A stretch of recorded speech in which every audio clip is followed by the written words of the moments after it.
Hello everyone, as we all know, in 2024, Honda has released and homologated the second design iteration of the CBR1000RR Fireblade clan with aerodynamic details in the form of new hoop-style winglets inspired by the Motogp compared to the first design iteration, which had a tiered wing design.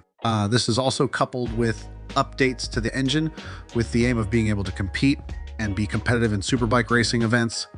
For 2024, aero design for the inline-4 engine motorbike is different, but the basic design of the motorbike bodywork as a whole is still similar to the initial design of the RRR. In parallel with this, Honda has registered a new patent application for the future design of the Fireblade with significant aerodynamic bodywork changes.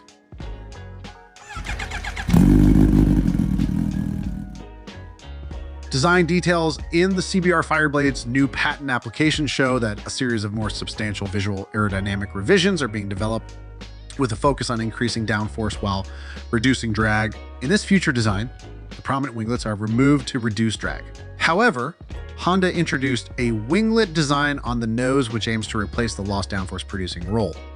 In general, there's a flow of air that flows via a coil on the right side where the flow area is created in such a way as to produce downforce.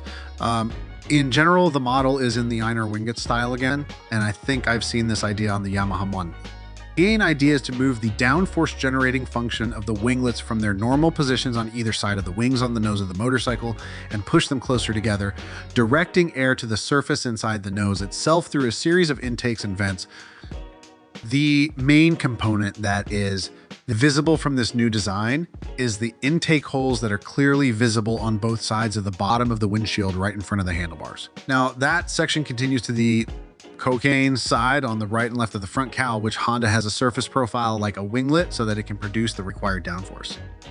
So that's our review for today. See you in the next video.